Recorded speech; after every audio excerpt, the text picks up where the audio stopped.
देखें, जो तो पुराने क्लासिकल फोटोग्राफर्स हैं वो तो यहीं सुनना बंद कर दें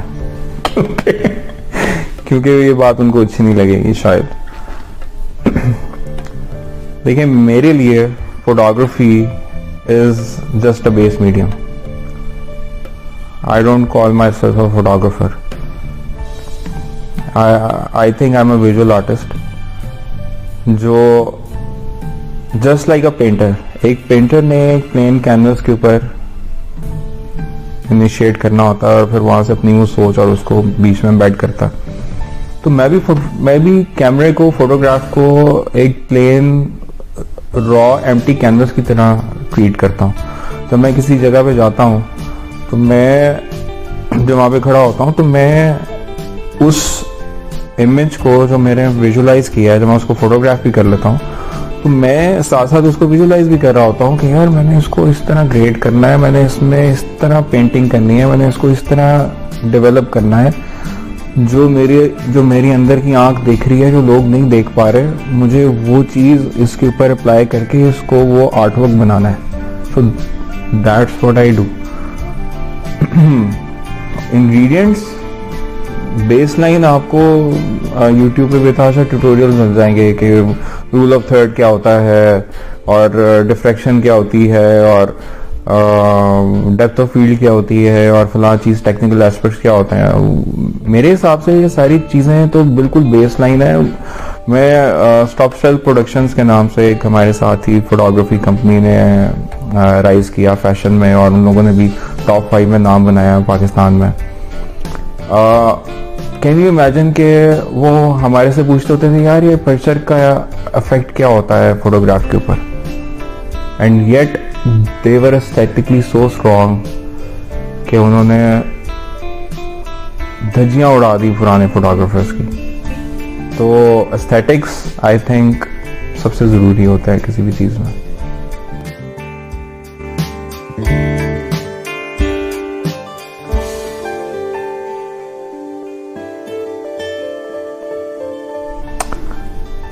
देखिए, फ्रेम एंड कॉम्पोजिशन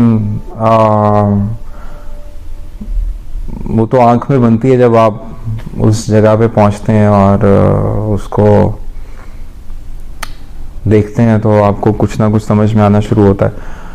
लेकिन कुछ यूनिवर्सल लॉज हैं जो कि आप दुनिया की किसी भी आर्ट में ब्रेक नहीं कर सकते, तो फोटोग्राफी में भी नहीं कर सकते आप। तो जब आप वहाँ पे खड़े एक चीज़ को विजुलाइज कर रहे होते हैं तो मेन 3 एलिमेंट है जिन पे मैं फोकस करता हूँ। That is foreground, centre space and the background. जब तक मेरी 3 चीज़ें मुझे मेरे मतलब की नहीं मिलती, वो टाइम, वो लाइट उस फ्रेम में नहीं आती, तब तक मैं उस तस्वीर को जो है वो नहीं खींच पाता। और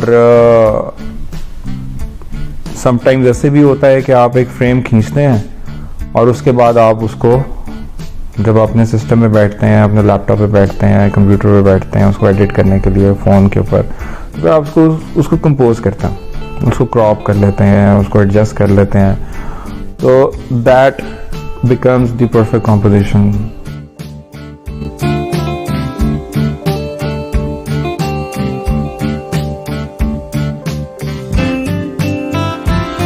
और मेरी एडवाइस यही है जितने भी फोटोग्राफर्स हैं उनके लिए कि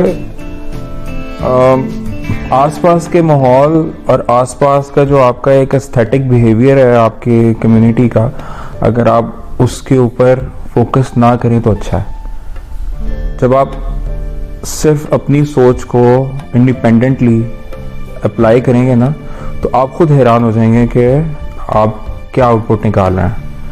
तो मेरा तो सबके लिए ये मशवरा है कि अपना यूनिक सेलिंग पॉइंट एक होता है इंसान का, वो डेवलप होना चाहिए, वो एक स्टाइल डेवलप होना चाहिए।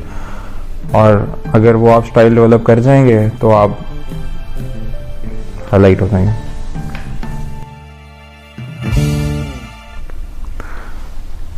देखिए, मैंने पहले भी जैसे बात की कि इम्प्रूव आप कैसे कर सकते हैं।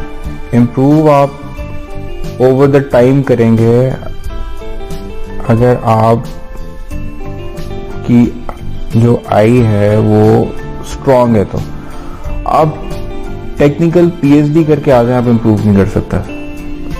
आपको अपनी आई को ट्रेन करना है, आपने अपने एस्थेटिक्स को ट्रेन करना है, और उसके लिए आपको इंस्पिरेशन चाहिए होती है।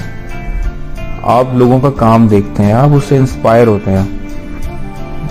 कॉम्पोजिशंस लोग कैसे बना रहे हैं, फोरग्राउंड को कैसे प्ले कर रहे हैं। एक बंदा सिंपल शॉट, 3 लोग 4 लोग एक ही जगह पे शॉट खींच रहे होंगे, लेकिन उसमें से एक का शॉट बहुत मुनफरिद होगा क्योंकि उसने एफर्ट की उसके ऊपर, उसने मे बी एंगल लो किया, उसने फोरग्राउंड को प्रॉपर स्पेस दी, उसने सेंटर स्पेस दी, उसने बैकग्राउंड को ऑर्गेनाइज किया।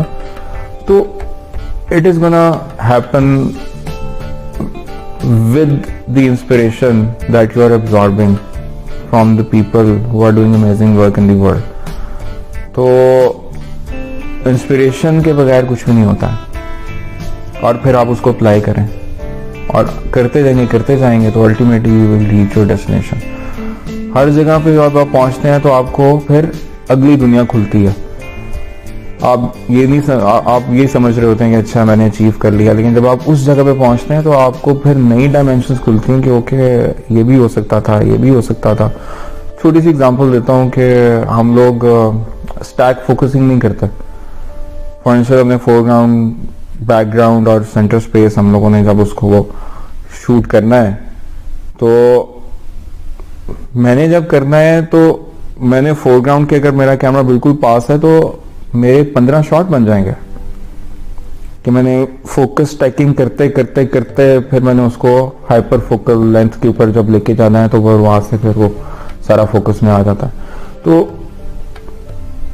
कुछ चीजों के लिए कुछ टेक्निकल इंफॉर्मेशन आपको चाहिए होती है, दैट्स ट्रू, बट वो अचीव करने के लिए वो सेंस भी चाहिए होती है, इट विल टेक टाइम।